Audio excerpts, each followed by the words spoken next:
Bom, é, como a gente disse anteriormente, como a gente viu anteriormente, um dos principais livros do Weber é a Ética Protestante e o Espírito do Capitalismo. Então, a gente agora vai tentar entender um pouco qual é a relação que o Weber vai estabelecer entre o protestantismo e o surgimento, a formação e a consolidação do capitalismo. Bom, o Weber vai falar que a reforma protestante ela está ligada à formação do capitalismo moderno porque ela vai possuir alguns elementos que vão gerar o acúmulo de capital, que vão favorecer o acúmulo de capital, que é a base do capitalismo, tá? E aí ele vai falar disso em relação, sempre comparando com o catolicismo, né? Que a reforma protestante ela surge da questão católica, né? Em oposição a alguns dogmas católicos. Ele vai dizer que no catolicismo o trabalho aparece como meramente um meio de sustento dos fiéis. A gente só trabalha, o trabalho geralmente não é visto positivamente, e a gente só trabalha para sustentar. Enquanto no protestantismo, não. O trabalho vai aparecer como um meio de glorificar a Deus. Então, por meio do trabalho, eu me salvo e eu me elevo aos céus. Enquanto no catolicismo, a salvação se dá pelo fato de confessar os pecados. Tá? Nesse sentido, né, já que tem um estímulo ao trabalho no protestantismo, a acumulação de bens dispara, porque ela não é mal vista. Tá? Ela é bem vista, ela é um meio de se elevar aos céus. Enquanto no catolicismo isso não é muito bem visto, então a acumulação de bens permaneceu adormecida. Um outro ponto que o Weber vai tratar é que a honestidade das leis, né, o estímulo das leis, favorece o desenvolvimento capitalista. Né? Então, como a importância da honestidade para o desenvolvimento do capitalismo, né?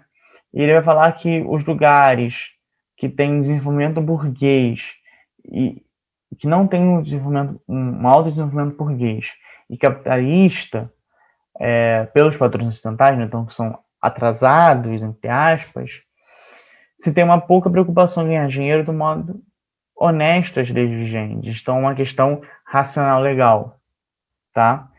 E aí é importante dizer que o Weber vai tratar o capitalismo não como um sistema, mas como uma ação racional relativa ao fim.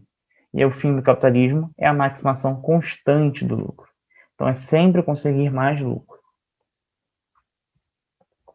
Então, quando o Weber vai tratar da ética protestante e o espírito do capitalismo, ele vai tratar de como a doutrina protestante está ligada e fortalece a acumulação capitalista. Tratando especificamente da ética protestante, a gente percebe que no catolicismo a igreja tem o poder de salvar. No protestantismo, não. A salvação vem de um modo de agir específico, com conduta e com uma rígida disciplina, pautada na doutrina da predestinação. Então, quem trabalha alcança, quem trabalha conquista, quem trabalha se salva. Então, é uma fé persistente. Você deve persistir no trabalho, tá? Que vai atuar em favor do capitalismo. E quando o Weber vai falar do espírito do capitalismo, ele está falando da principal motivação do capitalismo, que qual é? É fazer do capitalismo um valor em si mesmo, fazer do capital um valor em si mesmo. Então ele vai usar o dinheiro para ganhar mais dinheiro, tá? E esse meio, esse espírito, tem a origem no modo de vida calvinista e na construção desse ethos, dessa imagem de trabalho, tá? De que se deve trabalhar, etc.